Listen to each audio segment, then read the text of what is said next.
Late November, and yet we still have cupcakes. I know it's a little bit too late for some cupcakes. It's like eating a cupcake at 11:45 at night, letting your kid do it on a school night. I don't get it. We're going to talk about that. We're going to talk about all the big games too, because yes, SEC, yes, Southeast. There are a couple of bigger games this week. One of them actually happens to be in the SEC. Lucky for us, because you know how those teams just don't like to play big time opponents in November. I am Colin Bashnigel.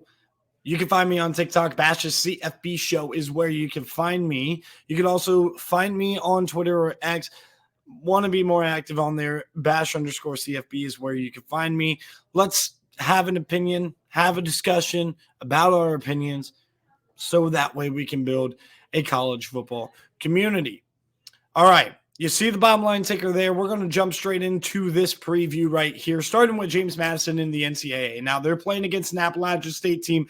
That is not the same Appalachian State team of years past. I do expect, regardless of spread, James Madison to win. Don't know if they're going to cover, but this is the bottom line.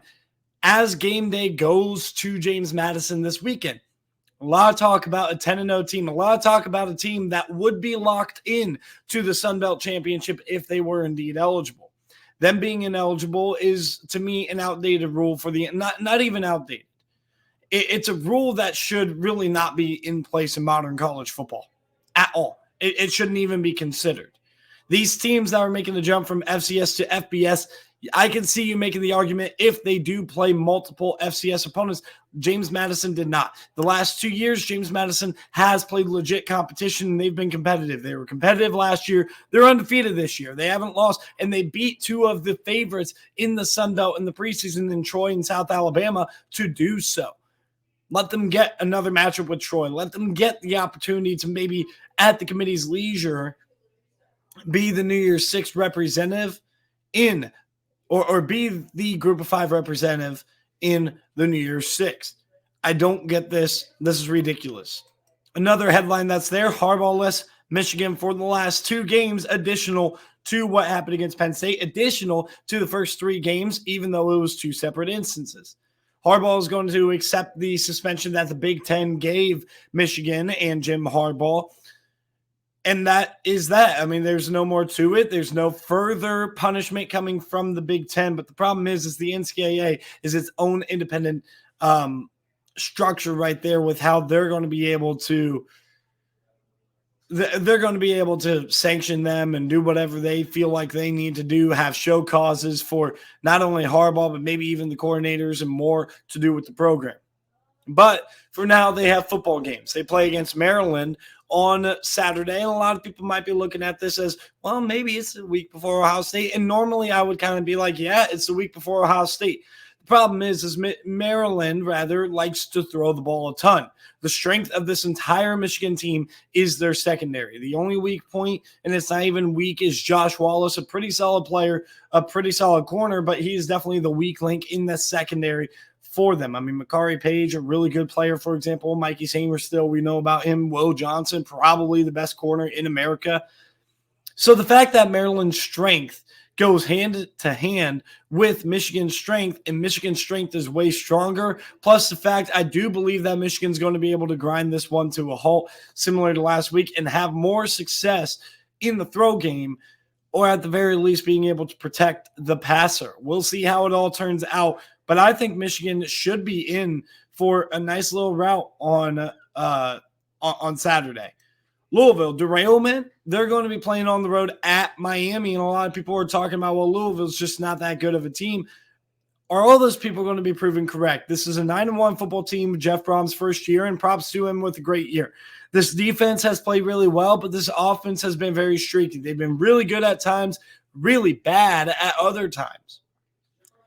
I kind of like Miami because I think their defense is going to be able to stay in this game, and I think they're going to be able to make big plays down the stretch. Now, Tyler Van Dyke, you got to avoid the interceptions. It's going to be him. Emory Williams having a bad injury in the last game.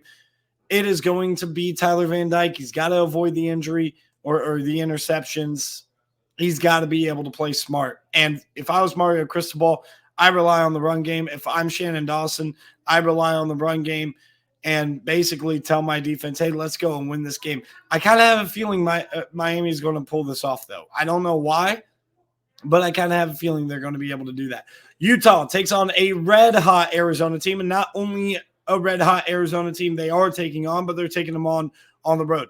Jedd Fisch is starting to become a hot name when it comes to some of these coaching searches that are already kicking off, whether it is Michigan State trying to nose their way in there, Texas A&M. I've seen that floated out there, though I do think the definite favorite is Mike Elko at this moment. Utah, on the other hand, is dealing with a situation where they've just been banged up all year. They're not that great of a team. They're not that great of an offense, but yet they are able to find some momentum. But now scoring in the second half is definitely scary to me with the Washington team that they really had on the ropes. And that was not a good defensive performance in the first half for Washington. So what ended up changing? Did Washington just magically get better? No, Utah just has a certain ceiling to it. They're going to try to rely on the run game, and I don't think that that's a recipe for Arizona to be able to pull off this victory. On top of this, I think Arizona can be tremendously efficient with their offense in balance. They're another good offense. They're playing really good football. I like Arizona to win this game and continue on this hot streak that they are on. Moving on, is Georgia in danger at Tennessee? The answer is a flat no. Tennessee is in shambles right now. Their offense really cannot get going whatsoever. Their defense struggled to stop Cody Schrader and that rushing attack for Missouri. And also he had like a $116 receiving too. I mean, it wasn't an offensive clinic for Missouri necessarily, but they were moving the ball up and down the field on Tennessee all day long. Don't expect it to be anything different with Georgia. They have guys like Rosemy-Jacksaint, Rob Thomas, who are really good. Ladd McConkey, Brock Bowers is back. Oscar Delp's a good number 2 option. They got a couple running backs who are playing like a lot better and really well. And Kenny McIntosh, of course, and Daijun Edwards. I think that Georgia absolutely routs Tennessee in Neyland Stadium. You're going to see a lot of issues. And again, my curiosity here, I said this in the preseason, are they going to, at this point, don't you just, after the Georgia game, try to get Nico Iamaleava ready for the future? That's going to be my question. He's the 5-star all-everything quarterback with the more upside than Joe Milton. Joe Milton, in his final year, is clearly not working out. Joe Milton, not that good of a player. There you go. Tennessee is going to try to lean on the run game. I think they will be able to run the ball a little bit against Georgia, but I don't think it's going to be enough. Georgia wins in a rout. Top 25 Sunflower Showdown. Yes, Kansas State and Kansas. Now, these are two teams that are interesting here. You got a 2-quarterback system and quarterback health questions. Jalen Daniels not being around all year with his back injury. Jason Bean getting injured in the last game. See if he ends up playing in this game. And if he doesn't play, Kansas stands no chance. I think Kansas State's the better team anyway. Playing in Lawrence might be a little bit intense, but I think after last week's loss against Texas Tech, people in Kansas are a little bit off the football bandwagon, and they're now like, okay, especially after Kansas basketball was able to do what they did to Kentucky and come back and get a huge victory, though, hey, I do not like Hunter Dickinson for obvious reasons. I'm a Buckeye. With that being said, Kansas State has this in the bag. I mean, Avery Johnson, I do expect a decent dose of him, but for the most part, Will Howard is their steady hand. I think this Kansas State team is definitely better than Kansas. And I've been high on Kansas all year. But, hey, they already hit the over for me. Whatever they do the rest of the year, I'm okay with. I picked them to go 9-3. This would be probably an 8-4 finish for them if they lose this game. I'm okay with that, especially with the fact that they were down to their 3rd-string quarterback last week and still nearly pulled it off. Lance Leipold, one of the best newer to the scene coaches, I guess, when it comes to the national spotlight, though he's been doing this for a while. Oregon State looks for a statement win at home against Washington. Now, here's going to be the breakdown of this game. Oregon State's going to have to score a lot of points. The good thing is they got balance. The throw game's getting a whole lot better. Damian Martinez and Deshaun Fenwick are 2 really good running backs that go back and forth. This offense is just clicking. This defense has gotten a little bit better as well, but that secondary is still a concern. But that front 7, they create pressure. They stifle teams. They were very close with Washington last year, lost 24-21, I believe, in the cold on a Friday night against the Washington Huskies in Seattle. They're coming back home to sold-out Reser Stadium, looking to absolutely stun in a top 11 matchup, and I think they do it. I just have a gut feeling DJ Uiagalelei and this squad is going to be able to get it done. This is going to be the big statement win for Jonathan Smith's program. And by the way, just for anybody wondering, what about Jonathan Smith when you're talking about these coaching hires? Yeah, he was the quarterback of Oregon State back in 2000 when they went 11-1 and were in the thick of the national championship conversation. I don't think Jonathan Smith is going anywhere. I think this is a lifer when it comes to his coaching career. He is going to spend the entirety of it either at Oregon State or in the NFL. That's just the bottom line. Oregon State is here to stay. I believe that full-heartedly. Give me the Oregon State Beavers to make a big statement win for Jonathan Smith in that football program. Texas road upset. A lot of people are talking about this with Iowa State. The problem is I don't really think Iowa State's going to be able to move the ball with Texas all game long. Quinn Ewers being back last week, kind of shaking off a little bit of the cobwebs. I believe he's going to be able to peak at this very moment, especially with everybody talking about the fact that Alabama is nipping on their heels despite the fact that they beat Alabama. Texas controls their own destiny, and one of two things is going to happen. Great culture. They end up responding and absolutely blowing out Iowa State in Ames, which apparently to RJ Young, according to RJ Young, it's impossible to win in Ames, Iowa at Jack Trice Stadium. It's not. Just letting you know.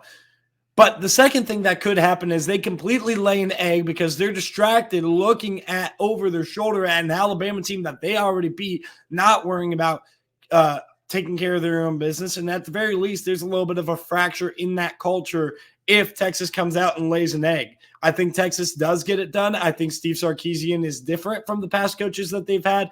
But yet, we're going to have to wait and see if they're going to be able to pull this off. Finally, SEC and the ACC, late November cupcakes. And I'm specifically going to target the SEC, but we can talk a little bit about what is up with this ACC scheduling to start with.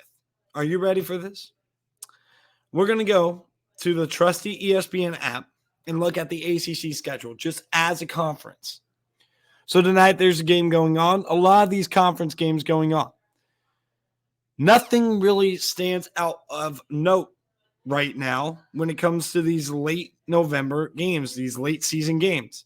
But mind you, earlier this month, we did see North Carolina take on Campbell to help that. And then Florida State, they take on North Alabama this week. North Alabama, a 3-7 young FCS team. That's a yikes, 100%. It's not nearly as bad as the SEC, but it's still pretty bad. Because if we look at the SEC, though, and it pairs in comparison to what they had, let's just start with what we've had this, month so far. South Carolina played an actually pretty decent Jacksonville State team, but when this was scheduled, this was a team that was G5, rising from FCS. This was supposed to be an FCS game. And then Tennessee playing UConn in the middle of the SEC schedule. Then you go to this week. Alabama plays host to UT Chattanooga. That's right, guys. We got a playoff contender playing UT Chattanooga. UL Monroe plays Ole Miss, who was in the top 10 just a week ago. Southern Miss plays on the road at Mississippi State, a talented Texas A&M team who's fallen off because, of course, their coach was just not cutting it. They play at home against the absolutely stacked Abilene Christian. And then Auburn plays New Mexico State, which actually has turned out to be a pretty solid team. With the 13th game, they are 8-3 at the moment. Auburn's still a 25-point favorite, by the way. Arkansas plays the powerhouse known as the FIU Panthers, which surprisingly has a better record than Arkansas through this point. And I say surprisingly because not too many people expected for the Panthers to win more than a couple of games. And then finally, Sean Elliott, a G5 coach, notably on the hot seat. They have a successful season up until a couple of weeks ago. Then the wheels have kind of fallen off for Georgia State. They're playing on the road at LSU. What are we doing here, SEC? And I can tell you what we're doing here, okay? Same stuff we've always done. And nothing's going to change because nobody applies the pressure. But if you're going to talk to me about Alabama's strength of schedule, and you're going to talk to me about the fact that Alabama should be in over Texas in the same week that Texas is going to play yet another Power 5 game on the road against a 6-win football team in the Power 5, while Alabama's playing UT Chattanooga. And this is to settle this debate about this. Yes, Alabama is more than likely going to get in my opinion, if they beat Georgia, because, hate to break it to everybody, chaos is bound to happen. Teams are bound to lose. Even if Texas doesn't lose, Florida State could lose. I don't know necessarily to who.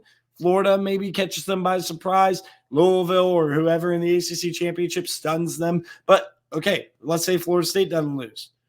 I just said that Washington was going to lose to Oregon State this week.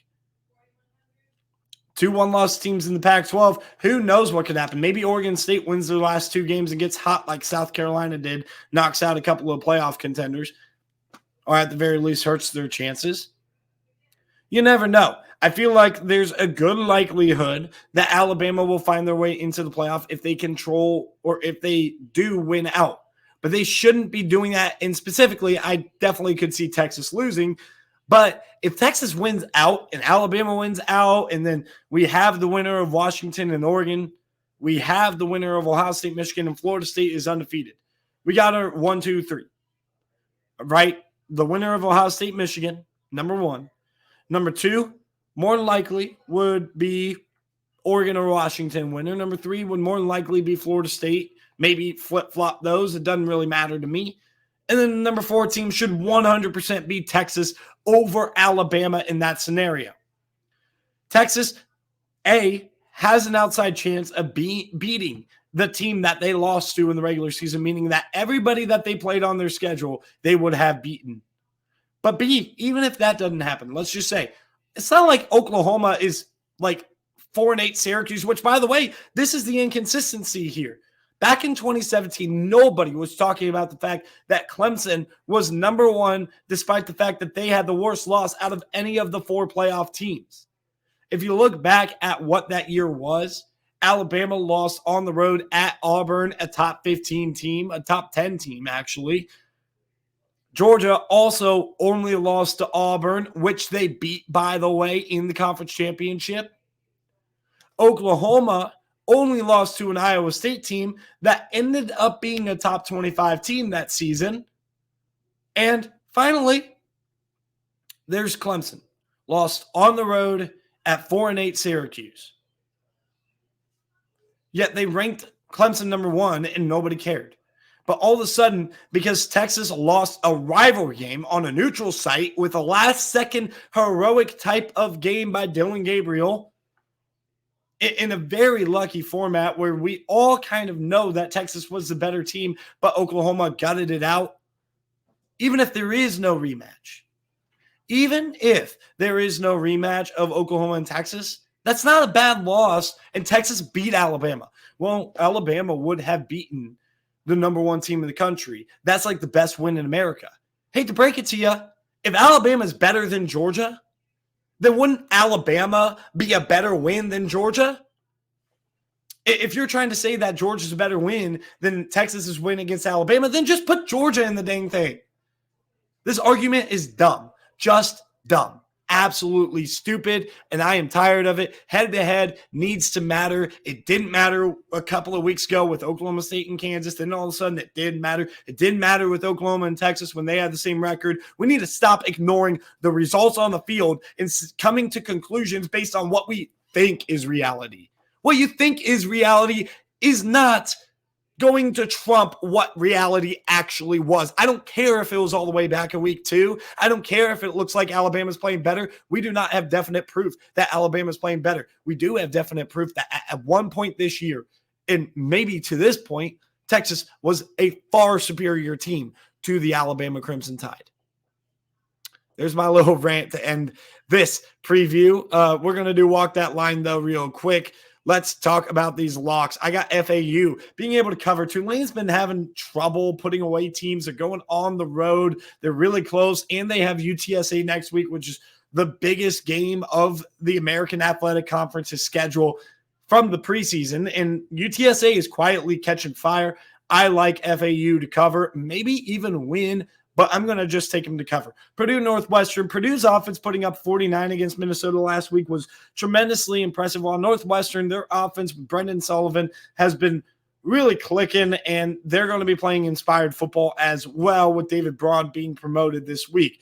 Illinois +3. I kind of have a suspicion that with how hot Illinois has been lately, remember, they have won 3 of their last 4 games.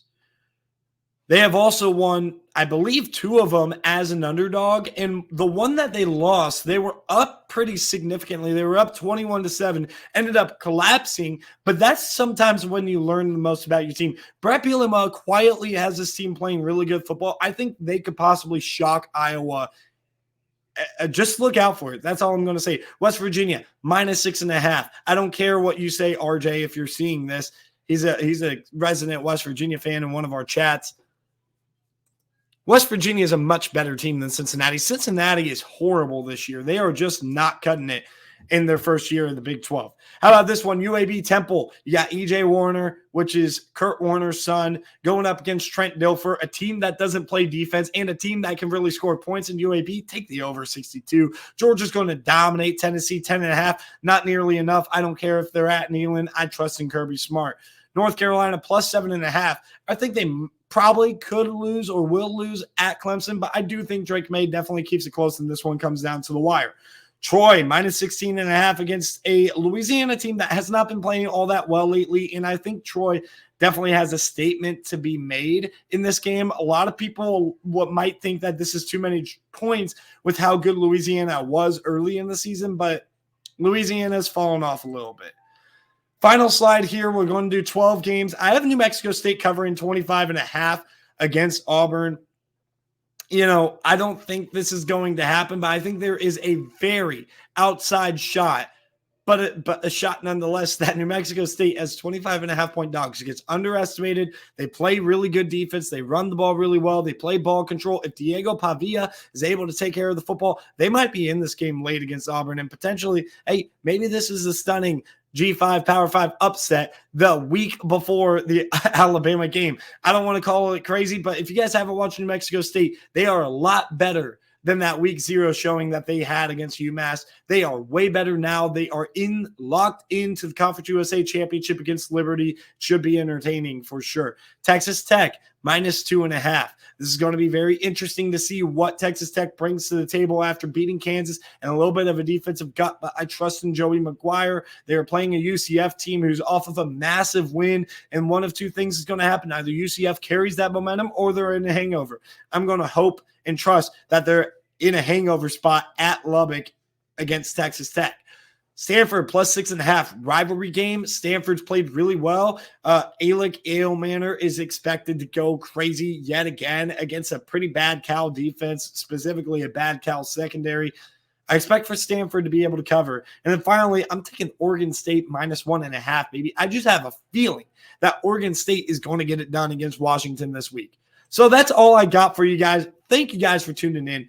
Like and subscribe. Comment down below because, again, opinion plus discussion equals community. Remember that as you go into your Twitter feeds, as you go into these TikTok videos, when you talk, let's just remember, let's try to build a college football community. Opinion plus discussion equals community. Share your opinion. Have a discussion about your opinions, and let's build a community. Have a great one.